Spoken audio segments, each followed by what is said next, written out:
নওদা এবং বিশেষ করে পাটকাবাড়ি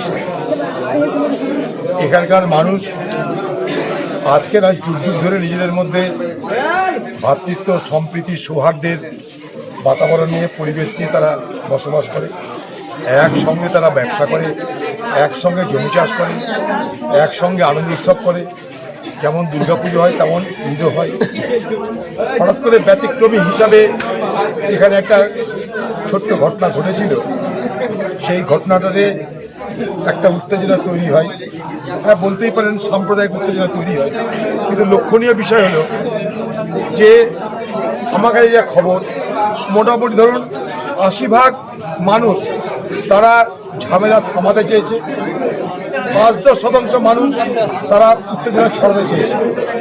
৮০% মানুষ ঝামেলা থামাতে সক্রিয় ভূমিকা নিয়েছে, ১৫% মানুষ ঝামেলা থামুক তার দাবি করেছে, ৫% মানুষ তারা একটা উত্তেজনা তৈরি করার চেষ্টা করে। যেহেতু এখানে সংখ্যা ধিক্য মানুষ, তারা সম্প্রীতির পক্ষে সওয়াল করেছে, গণ্ডগোলের বিরোধিতা করেছে, তাই দেখছে সব ঠিক আছে। এখন ব্যাপার হচ্ছে কি আজকের দিনে কি হয়, কথায় কথায় তিলকে তাল করা হয়। এখন তিলকে তাল করলে আলাদা ব্যাপার। আমি কালকে রাত্রে শুনেছিলাম যে এখানে একটা গণ্ডগোল হয়েছে। আমার সঙ্গে এই এলাকার মানুষের আবেগের সম্পর্ক, আজ থেকে নয় দশকের পর দশক আবেগের সম্পর্ক। তা কিছুই আমার মনে হলে একবার যাই, দেখতে এসছে। এখন দেখতে পাচ্ছি সব ঠিকঠাক আছে, এখানে শান্তিপূর্ণ বাতাবরণ আছে।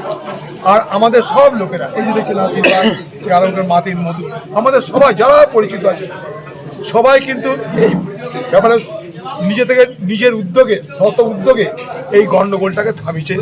যারা এই কালকের এই বাতাবরণকে যারা আজকে রক্ষা করেছে, কালকের বাতাবরণকে যারা শান্তির বাতাবরণে রূপান্তরিত করেছে, কালকে যারা গণ্ডগোল থামানোর জন্য আপ্রাণ চেষ্টা করেছে, হিন্দু মুসলমান সবাই মিলে চেষ্টা করেছে।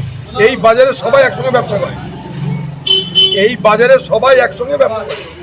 আমি এতদিন হয় এখানে যাতায়াত করি, কোনোদিন আমি এরকম শুনিনি যে এখানটায় কখনো কোনো রকম অশান্তি তৈরি হয়েছে।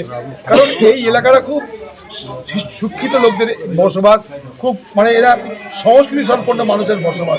নওদা আপনি যেখানে যাবেন দেখবেন এই এলাকায় সর্বত্র খুব শিক্ষার হার বেশি। এখানকার যে কোনো স্কুলে যাবেন, মাদ্রাসায় যাবেন, মেয়েদের পড়াশোনার হার দেখবেন। স্বাভাবিকভাবেই একটা সুন্দর জায়গা নওদায়, এখানটায় এই ধরনের ঘটনা আমাদের কাছে খুব দুঃখজনক। আমরা চাইবো খুব দ্রুত যেন আবার সেই পুরনো বন্ধুত্ব, ভ্রাতৃত্ব, সৌহার্দ্যের বাতাবরণ ফিরে আসে।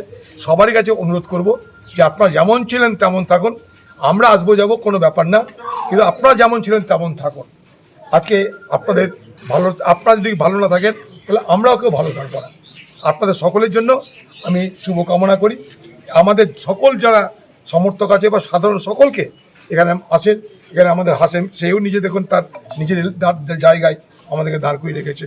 তারাও কালকে গোটা রাত ঘুমায়নি, আমাদের লোকরা কালকে গোটা রাত না ঘুমিয়ে ব্যবসায়ী সমিতির জায়গা, এই যে ব্যবসায়ী সমিতির জায়গা, এখানে এটা কোনো ব্যাপারই না। একটা বিচ্ছিন্ন ঘটনা, একটা ব্যতিক্রমী ঘটনা হিসাবে এটাকে আমরা দেখছি। এখানে পুলিশও সদর্থক ভূমিকা নিয়েছে, স্বাভাবিকভাবেই সব কিছু মিলিয়ে আবার এখানটায় শান্তির বাতাবরণ তৈরি হয়ে গেছে। ওতে দুশ্চিন্তার কোনো কারণ নেই। এখানকার মানুষ আপনাদের যারা আত্মীয় স্বজন বাইরে আছে তাদেরকে বলবেন কোনো যেন দুশ্চিন্তা না করে। আর আজকের এই প্রচারের যুগে, সমাজ মাধ্যমের যুগে তিলকে তাল করে দেখানোর যে প্রচেষ্টা হয়, তাতে যেন আমরা কেউ ফাঁদে পা না দিই।